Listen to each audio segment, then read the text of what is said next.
Hot topic nina Christy Ferman at Romel Chica sa latest episode ng Christy Ferminit, ang umano'y pagrereklamo raw ng mga pinaalis na kasambahay ng Kapuso star na si Bea Alonzo.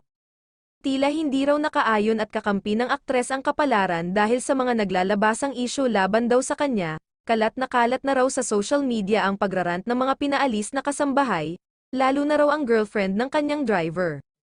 Ang reklamo raw nito, oo raw at nagbibigay ito ng pambayad sa SSS at PhilHealth subalit hindi naman daw pinapayagang maglakad o mag-asikaso ng mga dokumento.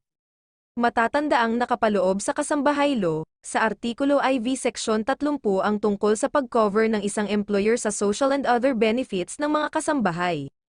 Nasusulat, a domestic worker who has rendered at least isa month of service shall be covered by the Social Security System, SSS, the Philippine Health Insurance Corporation, PhilHealth, and the Home Development Mutual Fund or Pag-ibig, and shall be entitled to all the benefits in accordance with the pertinent provisions provided by law. Sa pagpapatuloy, premium payments or contributions shall be shouldered by the employer. However, if the domestic worker is receiving a wage of 5,000 pesos, P5,000.00, and above per month, the domestic worker shall pay the proportionate share in the premium payments or contributions, as provided by law.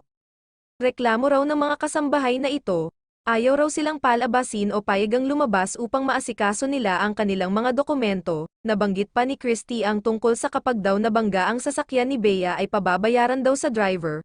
Wala bang insurance itong mga sasakyan ni Bea Alonzo? Napapatanong na say ni Christy, habang isinusulat ang balitang ito ay wala pang tugon, reaksyon, o pahayag ang kampo ni Bea Alonzo tungkol dito. Bukas ang balita sa kanyang panig.